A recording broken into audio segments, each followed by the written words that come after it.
It's a good rule of thumb that in science, the simplest questions are often the hardest to answer. Questions like, how did the universe begin? In fact, until relatively recently, science simply didn't have the tools to begin to answer questions about the origins of the universe. But in the last 100 years, a series of breakthroughs have been made by men and women who, through observation, determination, and even sheer good luck, were able to solve this epic cosmic mystery. This was real astronomical gold. I'm going to recreate their most famous discoveries and perform their greatest experiments, 30,000 kilometers per second, that take us from the very biggest objects in the universe to the infinitesimally small, until I reach the limits of our knowledge by traveling back in time to recreate the beginning of the universe. The moment 1 millionth of a second after the universe sprang into existence. This is a time before matter itself has formed in any way that we would recognize it. It's as close as we can hope to get to creation, to the beginning of time, the beginning of the universe itself.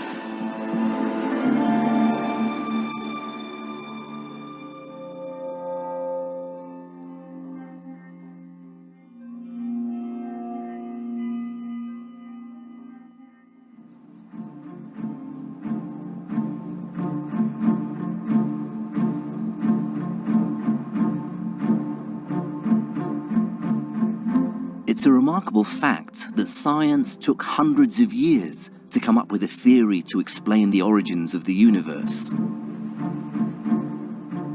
All the more surprising given what a simple and fundamental question it is. There's something quintessentially human about asking the question, where does all of this come from? Perhaps because it's a deeper, more fundamental version of, where do I come from?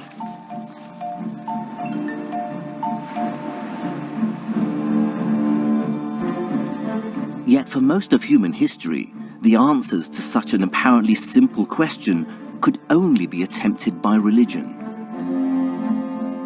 It wasn't until the middle of the 20th century that science built a coherent and persuasive creation story of its own. It was a story based on theory, predictions, and observation. A story that could finally explain what had happened at the very beginning of time, the beginning of the universe itself. A little over 100 years ago, if scientists considered the life of the universe at all, they considered it eternal, infinite, and stable. No beginning and no end.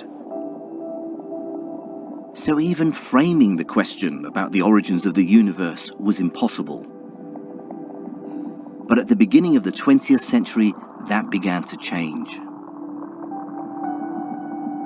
New discoveries shook the old certainties and paved the way for questions about where the universe came from. One observation transformed our idea about the true scale of the universe.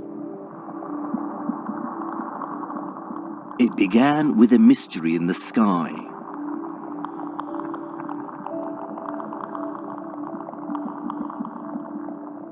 By the early part of the 20th century, it was well known that our solar system lay within a galaxy, the Milky Way.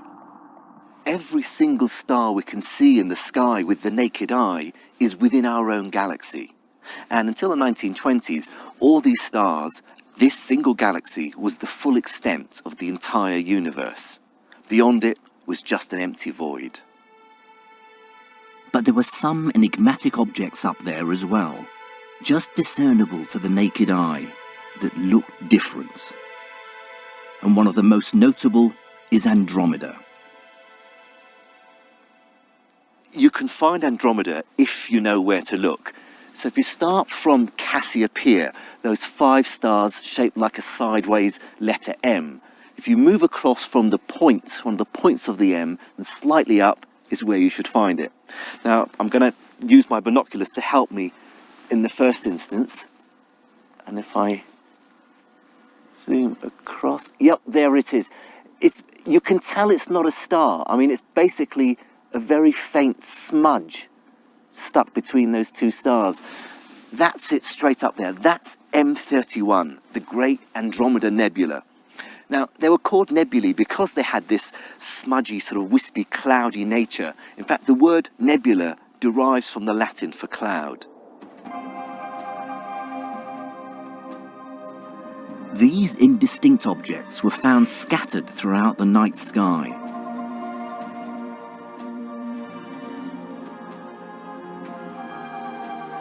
Telescopes revealed many of these nebulae were far more complex than simple clouds of interstellar gas. They appeared to be vast collections of stars, and that raised two intriguing possibilities. Were these stellar nurseries places where stars were born and therefore residing within our own galaxy? Or, much more profoundly, were these beautiful, enigmatic objects galaxies in their own right, sitting way outside the Milky Way? The implications of that second possibility were enormous. If true, it would instantly and utterly transform our idea about the size of the universe.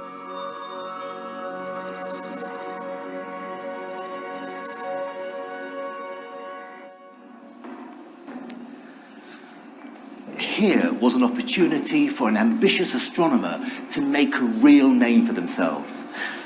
Perhaps someone with a really big telescope.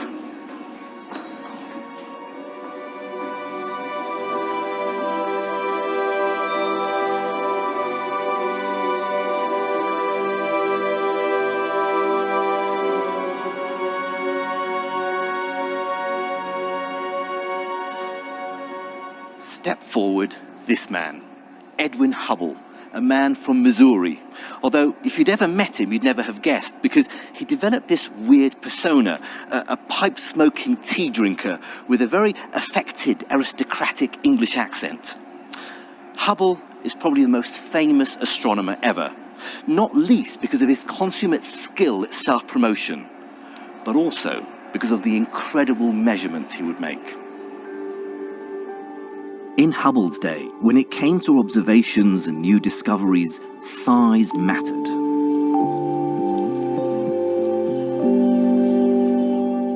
Today, this is the most powerful optical telescope in the world, the GTC, with a primary mirror over 10 meters or 400 inches in diameter.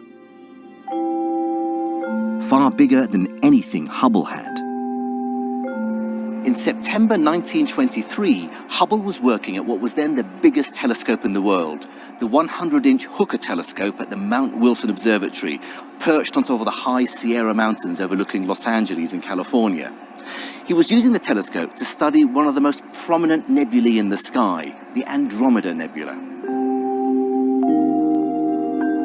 The same nebula I looked at earlier, and it was while observing it that one very special star caught Hubble's attention, one that could reveal the true nature of Andromeda.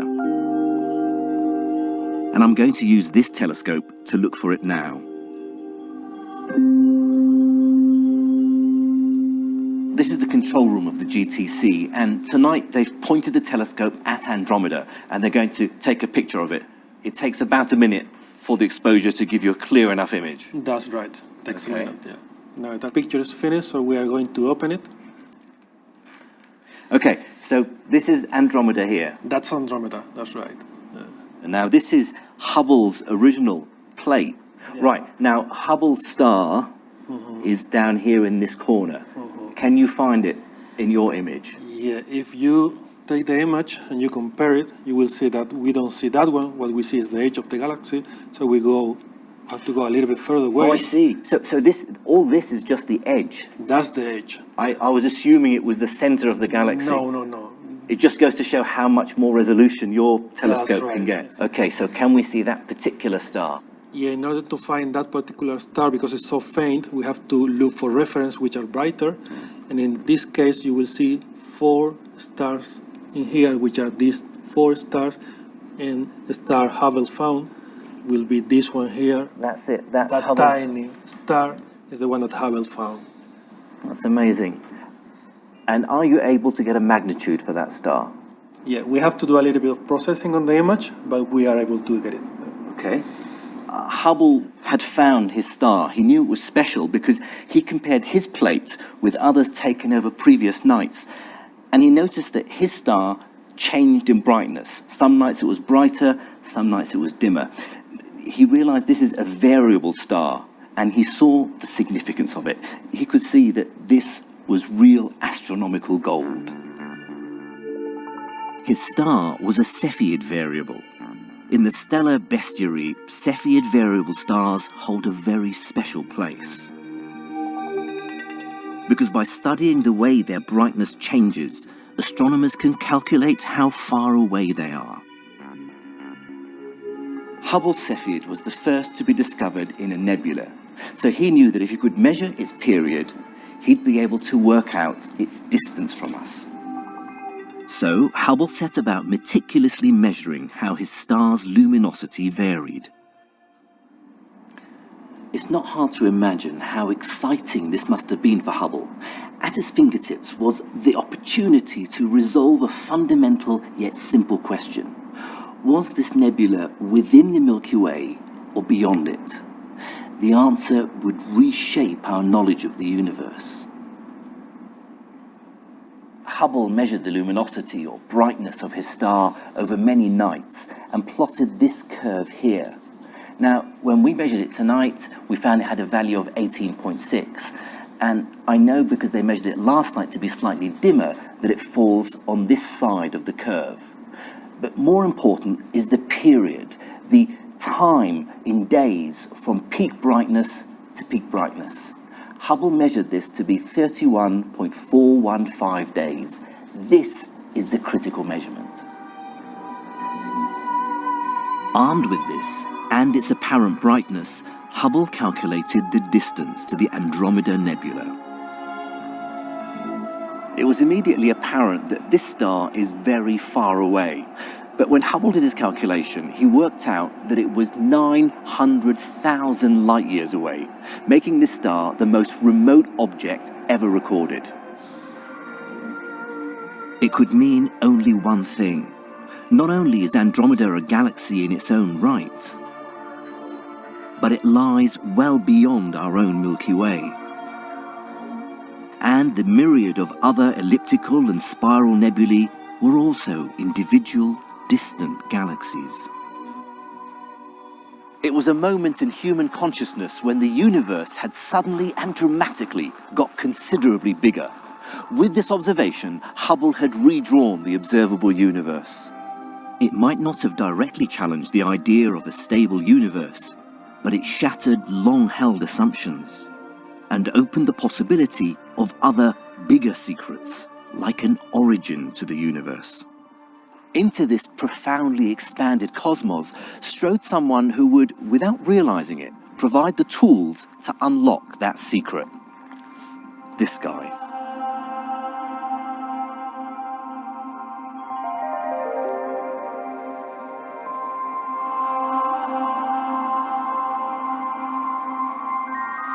A story as great as one that explains the origins of the universe would somehow feel wrong without involving a scientist as great as Albert Einstein. And so, of course, it does.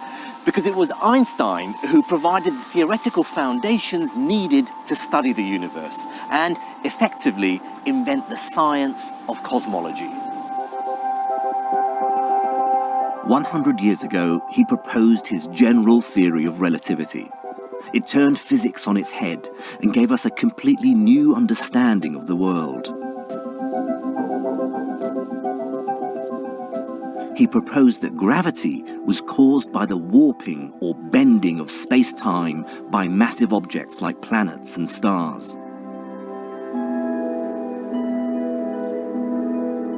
His theories were revolutionary. Einstein was a maverick who ignored the conventional to follow his own remarkable instincts. One of his lecturers once told him, "You're a smart boy, Einstein, a very smart boy, but you have one great fault. you do not allow yourself to be told anything. Of course, it was this very quality that would allow him to change the world of physics, and of course to mark him out as one of the greatest thinkers of the 20th century. And in 1917, he took his general theory of relativity and applied it to the entire universe. By following the logic of his theory, he arrived at something rather unsettling. The combined attraction of gravity from all the matter in the universe would pull every object in the cosmos together, beginning slowly but gradually accelerating until gravity would ultimately and inevitably lead to the collapse of the universe itself. But Einstein believed, like virtually everyone else, that the universe was eternal and static, and certainly wasn't unstable or ever likely to collapse in on itself.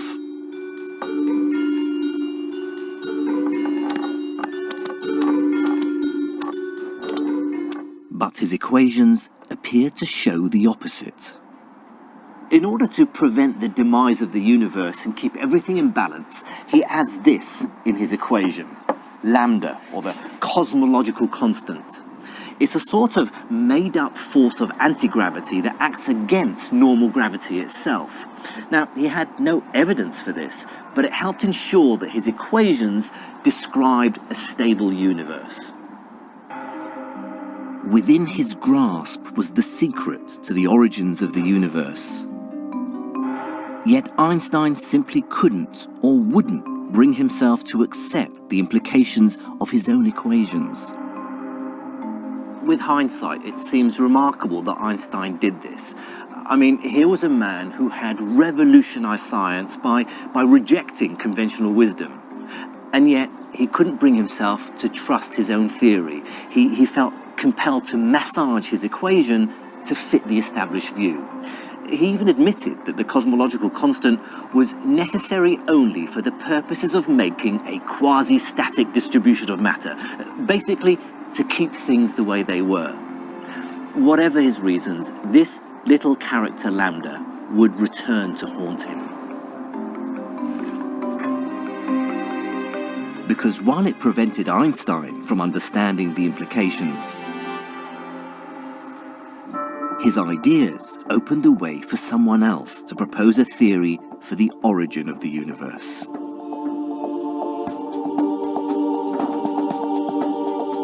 He was a young, part-time university lecturer of theoretical physics. His idea was so radical, it shocked the world of physics and split the scientific community. He started an argument that wouldn't be resolved for half a century. His name was Georges Lemaitre. Now, the eagle-eyed might spot the dog collar. In fact, he was both a physicist and an ordained priest. Of this apparently curious dual role, Lemaitre said, "There were two ways of pursuing the truth. I decided to follow both." And, using Einstein's theory of relativity, he developed his own cosmological models. Lemaitre's model described a universe that, far from being static, was actually expanding, with galaxies hurtling away from one another. Furthermore, Lemaitre saw the implications of this. Winding back time, he deduced that there had to be a moment when the entire universe was squeezed into a tiny volume, something he dubbed the primeval atom. This was essentially the first description of what became known as the Big Bang Theory, the moment of creation of the universe.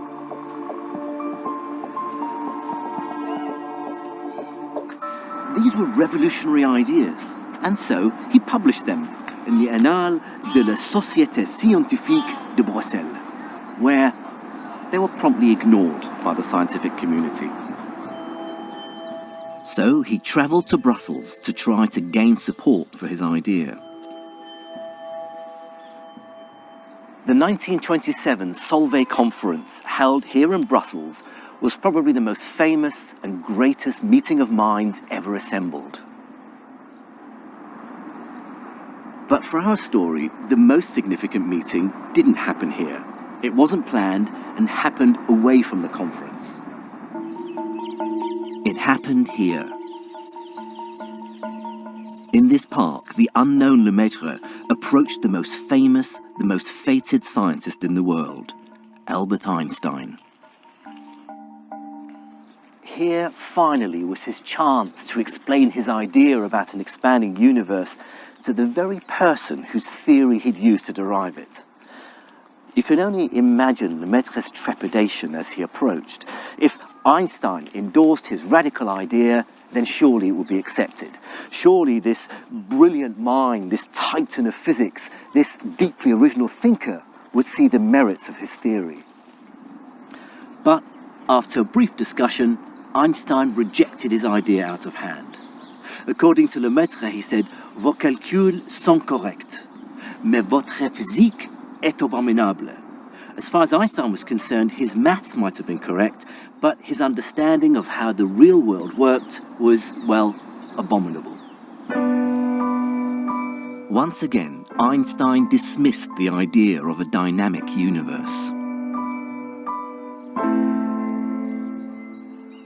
Lemaitre's paper should have ignited science, but without the backing of such a huge and influential figure as Einstein, his groundbreaking idea was doomed to be quietly forgotten. Unless some observation or evidence showed up to support the idea of an expanding universe.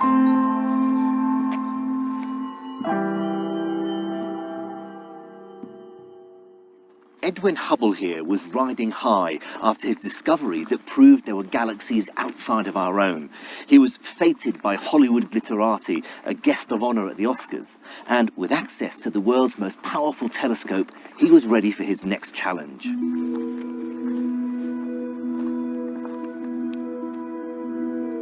He'd heard of some unusual observations, that many galaxies appeared to be moving away from us. No one could understand why this might be. So in 1928, the world's most famous astronomer turned his attention to this new cosmic mystery and began to measure the speed that these galaxies were moving relative to Earth.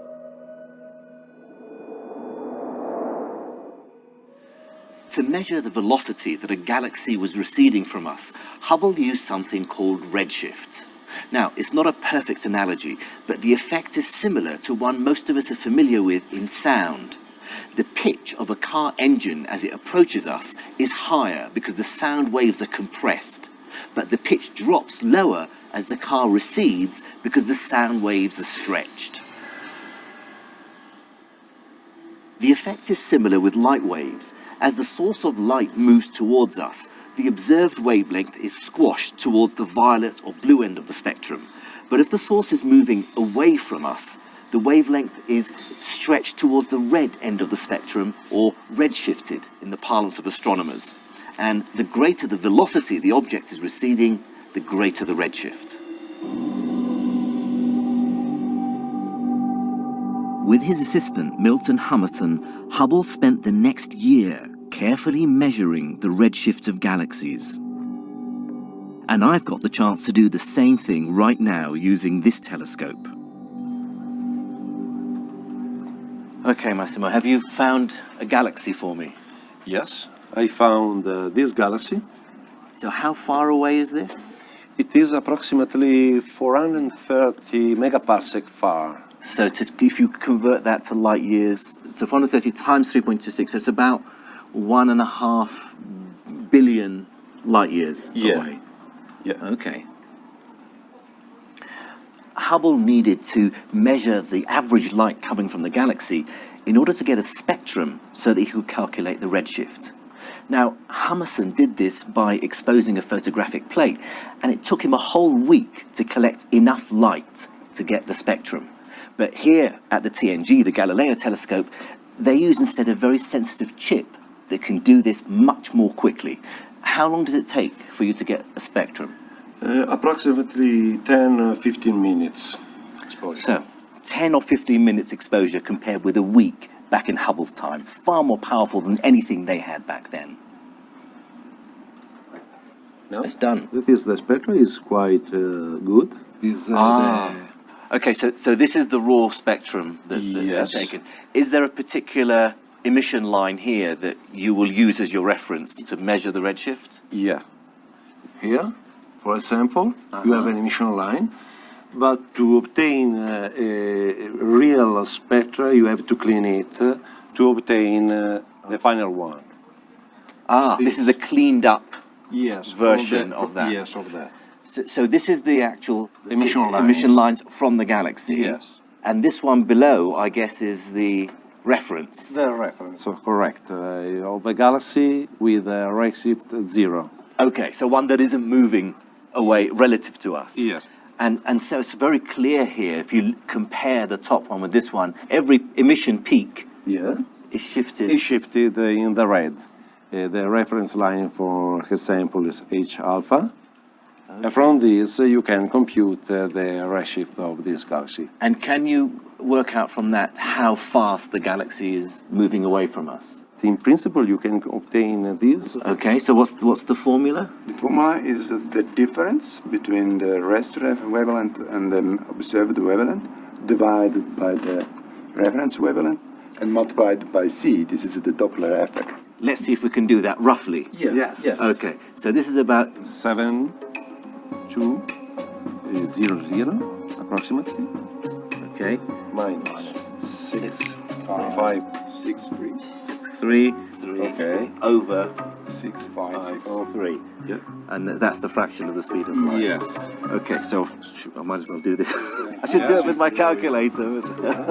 So 7200, 6563. So this is 7, 3, that's a 6. Okay, so then that we divide by 6563. Okay, so it's roughly 0.1 the speed of light. 0.1 c. So it's about 30,000 kilometers per second. Yes? Correct. Thank you.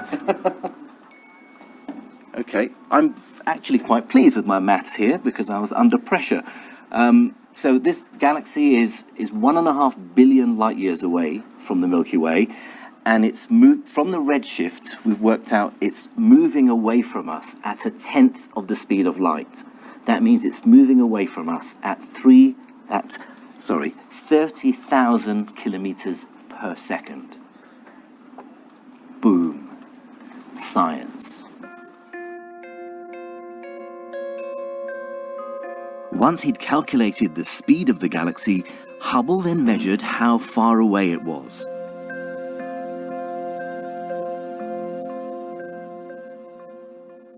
Once Hubble had both his measurements, he could start plotting them on a graph of velocity against distance. Now, he made 46 different measurements, and when he put them on the graph, he noticed a pattern emerging. He could draw a line through all these points. Each one of them is an individual galaxy. He noticed a connection between the velocity and the distance of a galaxy. In fact, the further away it was, the faster it was moving away from us. In a stable universe, the speeds of galaxies should appear random. You wouldn't expect a clear relationship between the distance of a galaxy and its velocity. Hubble's graph showed that the universe was expanding, which had profound implications for the idea of a beginning to the universe.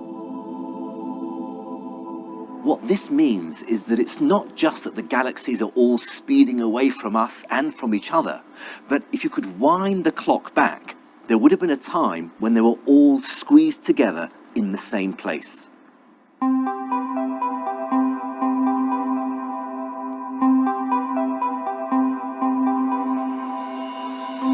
Here finally was the first observation, the first piece of evidence that Lemaitre's idea of a moment of creation, of a universe evolving from a Big Bang, might be correct.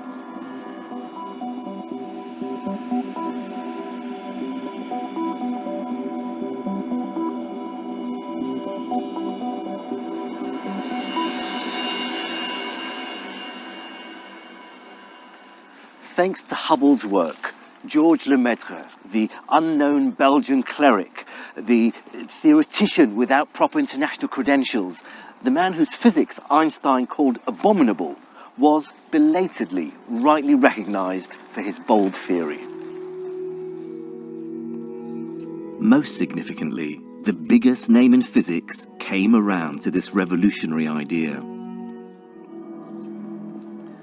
In 1931, on a visit to Hubble's observatory, Einstein publicly endorsed the Big Bang expanding universe model. The redshift of distant nebulae has smashed my old construction like a hammer blow, he said. Einstein dropped the cosmological constant. He even wrote to Lemaitre, "Ever since I introduced the term, I have had a bad conscience. I am unable to believe that such an ugly thing should be realized in nature." It must have been quite an absolution for Lemaitre. Having been practically cast out into the scientific wilderness, he was now firmly at the center of a cosmological revolution.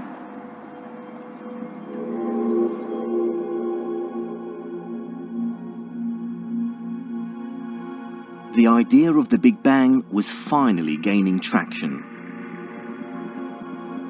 But despite Einstein's seal of approval and the observations of Hubble, the argument was far from over.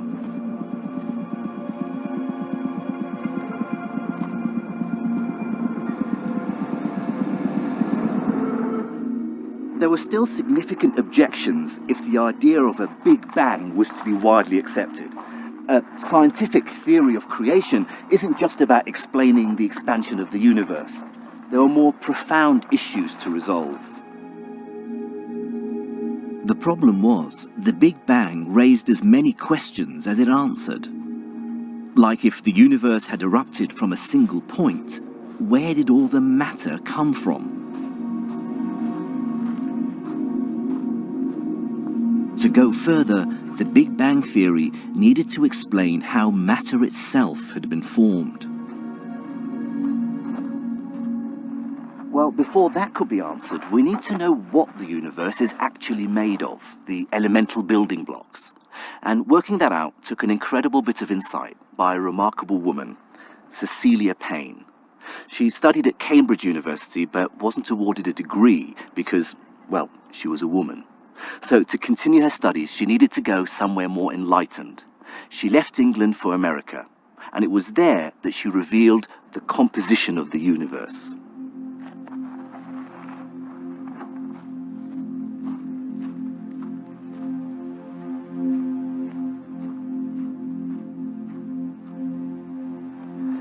If you were to ask someone what the most common elements were, an atmospheric scientist might say nitrogen. After all, it makes up more than 3/4 of the atmosphere.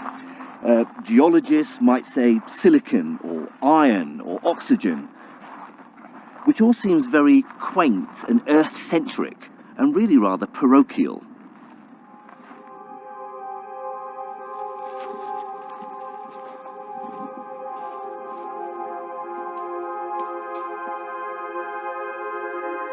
So, astronomers thought it better to look at the sun, which makes sense given that most of what we see when we look out into the cosmos is stars.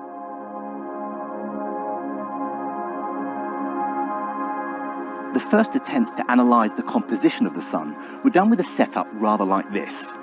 Well, not exactly like this. This is a cutting-edge 21st century solar telescope, but the basic idea was exactly the same.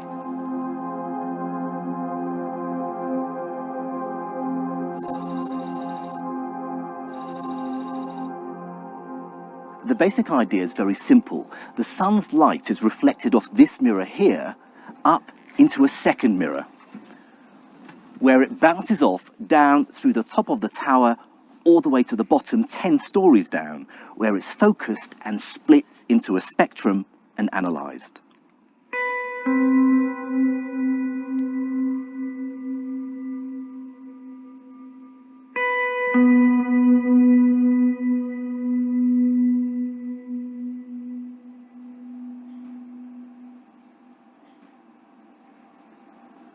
This is the control room of the solar telescope. The base of the telescope is over there. And here I've got a live feed image of the sun.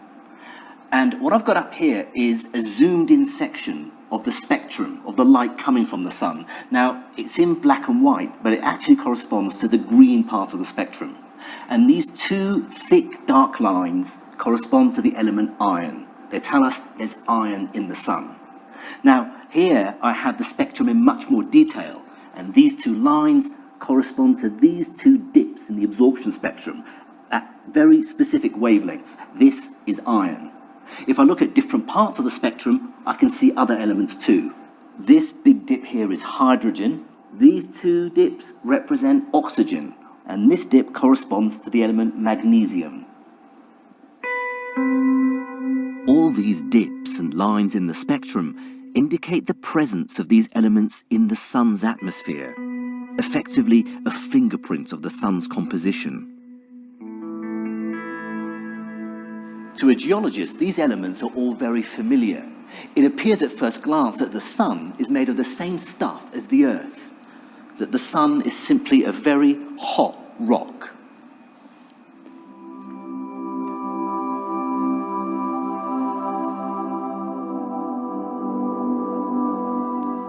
And that would have been that, were it not for the insight of Cecilia Payne. She realized that the spectrographs were being affected by processes in the sun's atmosphere. These would distort the apparent abundance of the elements that make up the sun. So she recalculated the relative abundances of the elements and discovered that the sun was composed almost entirely of just two elements, hydrogen and helium. All the other elements, carbon, oxygen, sodium, iron, that made the sun seem so Earth-like, amounted to just a tiny fraction of its composition. When she first presented this result, it was considered impossible. In fact, when she wrote up her work, she was persuaded to add the comment that these calculated abundances of hydrogen and helium were almost certainly not true. The idea was only accepted some 4 years later, when the director of a prestigious observatory arrived at exactly the same conclusion by different means. Ironically, this director was the very same man who'd initially dismissed Payne's work as clearly impossible. Payne's revelation about the ratio of hydrogen and helium was found to be remarkably consistent for almost every star in the galaxy. That led to a big conclusion. The universe is dominated by just two elements, the simplest and lightest elements, hydrogen and helium. Together they make up more than 98% of all the matter in the universe. All the other elements that are so important to us, like carbon, oxygen, iron, amount to less than 2%. So now, the challenge for supporters of the Big Bang Theory was very clear and simple. Could the Big Bang Theory explain the creation and the observed ratios of hydrogen and helium found in the stars?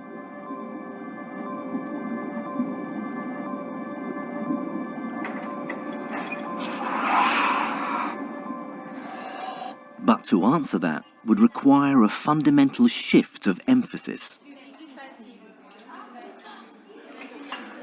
Rather than consider the almost infinite vastness of the universe, it was necessary to consider the infinitesimally small world of the atom.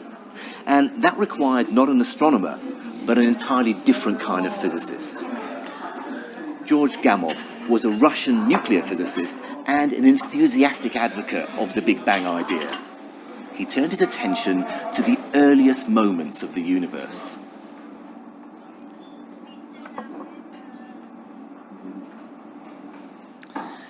Here, he felt, was where the answer to the composition of the universe lay. This was when he believed hydrogen and helium were first forged, and he proposed it would have happened very soon after the birth of the universe. He set about building a mathematical model of the earliest stages of the universe. He was thinking about the universe in terms of seconds and minutes rather than billions of years. And he recruited a young protege, this chap, Ralph Alpher, to help him. After years of hard work, some of which, according to Alpher, were aided by hard drinking in a bar, they presented their idea. By rewinding the universe, it was clear to them that there would have been a time when the early universe was incredibly dense and phenomenally hot. At this stage, which they calculated to be just 3 minutes after the Big Bang, the universe would have been so hot that atoms themselves couldn't exist, only their constituent parts. A kind of superheated primordial soup of protons, neutrons and electrons. They even gave the soup a name, Ilem, from an Old English word for matter. Then came the crucial moment. A time when conditions were right for the nuclei of the first element to be forged. In a short period of time, which they estimated to be less than 15 minutes, hydrogen nuclei, protons, were coming together to form helium in the process of nuclear fusion. Moreover, the ratios of hydrogen and helium predicted by their model matched that measured in the stars. They announced their results in a paper published in 1948. However, Gamow added another author to the paper, the famous nuclear physicist Hans Bethe, who had nothing to do with the work. Gamow added his name for a laugh. He thought it made a good science pun, because the authors of the paper now read Alpher, Bethe and Gamow. The young Alpher, however, was less amused to be sharing the credit with someone who'd done no work. By way of reconciliation, the story goes, Gamow produced a bottle of Cointreau for Alpher, but with the label changed to read Ilem. The ability to make calculations that explain the origins of matter in the first few minutes after a Big Bang was remarkable in itself. But there was a very significant prediction that emerged from their work. A prediction that had the potential to deliver the proof that the universe had begun with a Big Bang. Alpher continued to study the early evolving universe, focusing on what happened next. He pictured the universe at this stage as a seething fog of free electrons and atomic nuclei. Then it dropped to a critical temperature, a temperature cool enough for electrons to latch on to the nuclei of hydrogen and helium. At this precise point, light was released to travel freely throughout the universe, the first light of creation.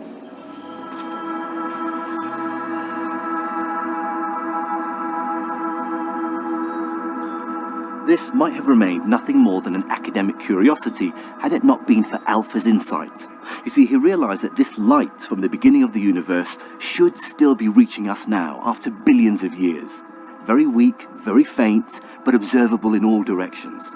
He calculated that the expansion of the universe should be stretching the wavelength of this light beyond the range of the visible spectrum and should now be arriving as microwave radiation.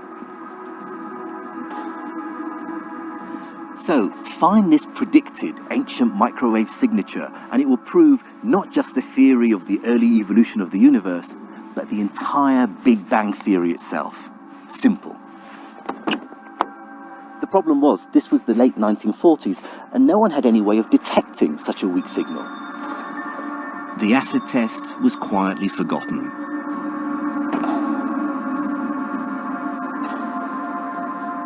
Supporters of the Big Bang now had the prediction and observation of an expanding universe, and a theory for how elements were forged in the first few minutes after the Big Bang. But without the clinching evidence for this, the argument over whether the Big Bang theory was correct rumbled on. The opponents of the Big Bang continually tweaked and adjusted their theories to make their idea of an eternal and infinite universe fit the new observations. The scientific community was still pretty evenly split. Conclusive proof of the Big Bang theory would eventually emerge some 15 years later. It would be revealed quite unexpectedly by two young radio engineers. In 1964, Arno, Penzias and Robert Wilson, that's Penzias on the right there, discovered something so momentous it won them the Nobel Prize.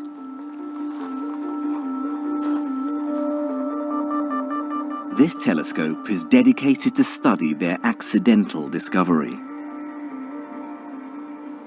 In 1964, Penzias and Wilson were working at the Bell Laboratories in the US, where they were given this, a bizarre and obsolete piece of kit to play with. It looks, for all the world, like an enormous ear trumpet. But when they turned their telescope on, they found that the sky was saturated with microwave radiation. All warm bodies emit microwave radiation, whether it's from the atmosphere or from the instrument itself. And of course, today's mobile communications flood the sky with it.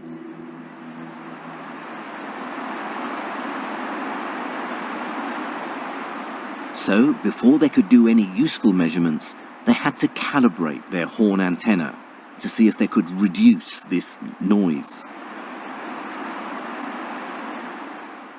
Even after accounting for the atmosphere and their instrumentation, of course there were no mobile phones to worry about back then, they were still left with this persistent and deeply irritating background noise. It was registered on their instrument as a radiation with a constant temperature of 3 degrees above absolute zero, a microwave hiss that they couldn't get rid of no matter what they tried.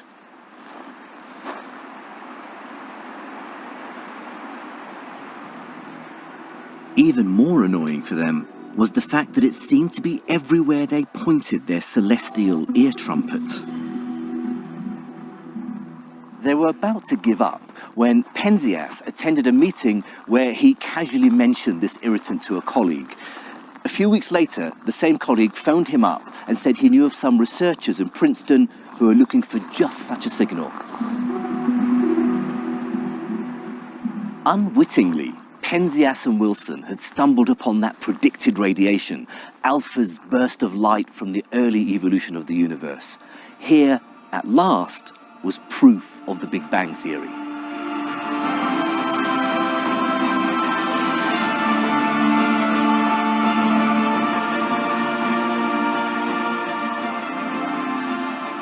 It's quite remarkable to think that this microwave radiation has travelled across the furthest reaches of space from 13.8 billion years ago when that first light from the Big Bang was released. As Penzias himself said, when you go outside, you're getting a tiny bit of warmth from the Big Bang on your scalp. And yes, I probably feel it a bit more than most. Almost 40 years after Lemaitre first postulated it, the idea of the Big Bang had finally entered the scientific mainstream. But the discovery of this cosmic microwave background radiation, the CMB, and the proof of the Big Bang theory itself isn't the end of our story.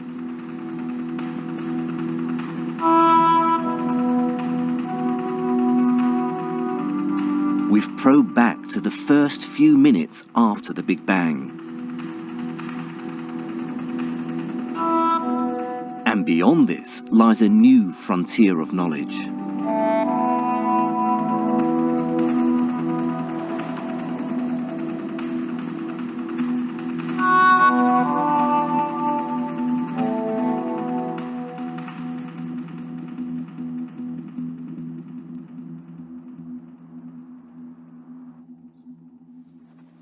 There are still very big questions to resolve about the beginning of the universe. Questions like, where did all the matter itself come from? And how do you get something from nothing? The answers to these questions lie further back, hidden behind the curtain of the CMB. Their secrets lie in the primordial universe, within the very first second of its existence.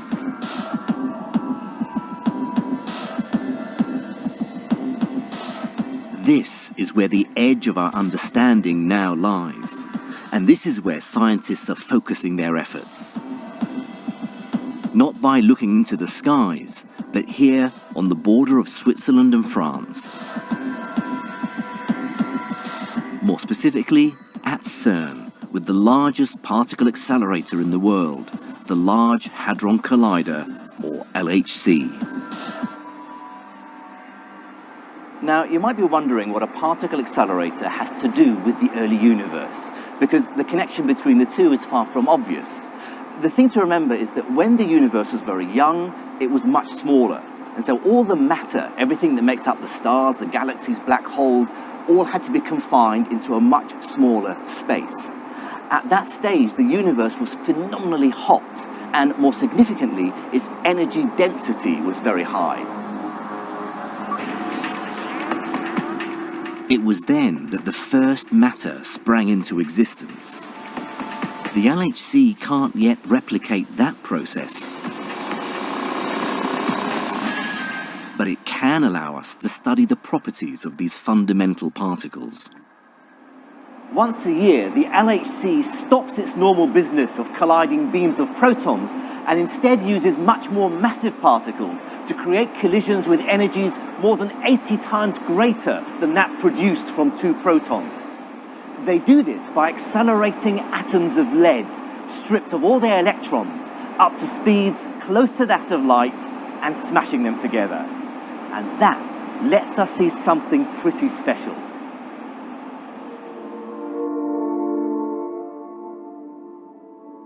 The collisions are so intense that for a moment will create something unique. A world not of atoms or even neutrons and protons, but of quarks and gluons and leptons, exotically named particles that came together to form atoms in the first millionth of a second after the Big Bang, and have been locked away ever since. Down there, underneath that lead shielding, we're recreating a stage in the universe's evolution called the quark-gluon plasma. Now, this is the moment immediately before the quarks become trapped by the gluons to create protons and neutrons, which themselves go on to form the nuclei of atoms.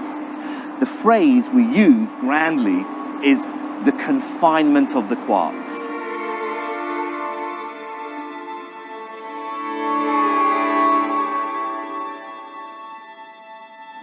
To develop the necessary energy, the lead nuclei are passed through a chain of smaller accelerators, gradually ramping up the energy until they're finally fed into the largest accelerator on Earth, the LHC. Now, the maximum energy a beam can achieve is directly related to the size of the accelerator, and the LHC has a circumference of 27 kilometers. Now, that means the beams here can achieve an energy of 1,000 tera-electron volts. Now, actually, that's less than you might imagine, because it's equivalent to the energy that a housefly hits a window pane. But the critical difference here is that the energy is concentrated. It's the energy density that's important. The LHC can squeeze all that energy down to a space that's less than a trillionth of the size of a single atom. This is something that can happen nowhere else in the known universe.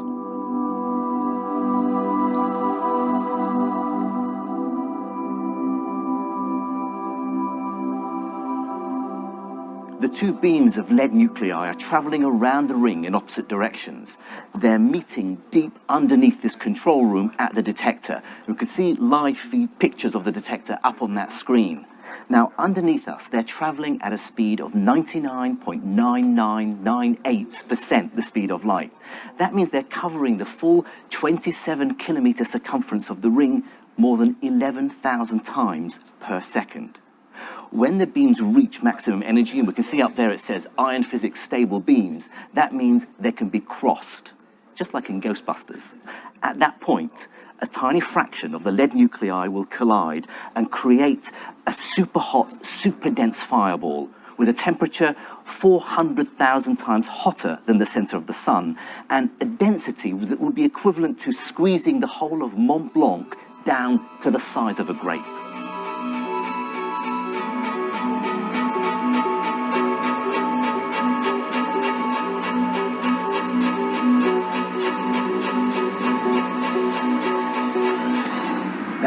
Looks like a fantastic image there. So can you tell me what we're seeing? It's amazing, actually, isn't it? It's literally tens of thousands of particles and antimatter particles flying out. That's kind of aftermath of this explosion. Right. So the coloured particle trails here aren't the quarks and gluons themselves, but evidence of the quark-gluon plasma created by the collision. We have to infer its properties from looking at the debris that flies out. It's a bit like working out how an aircraft works by looking at the debris of a plane crash. That's what we see. What I find amazing is what we're doing here is trying to recreate that moment in the early universe where the quarks and gluons were all free to float around because the energy was so high, and then it cooled and they stacked together. You're doing the opposite. We're starting with normal matter, smashing it together, and going back to that unconfined state, that plasma.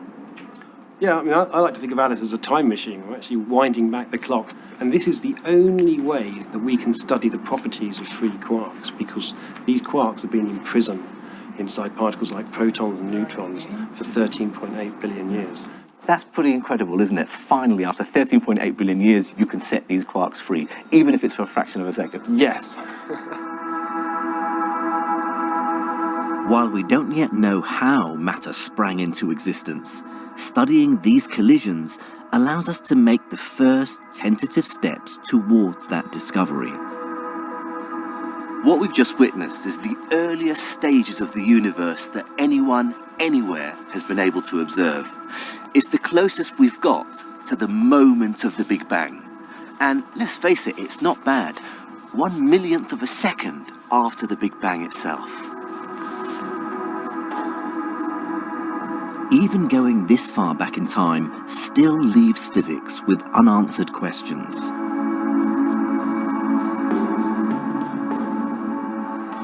Beyond this is where some of the deeper mysteries of the universe are hiding. How the four fundamental forces that bind matter together, gravity, electromagnetism, and the nuclear forces, are connected to each other. How the particles that make up matter itself condensed out of a fog of energy.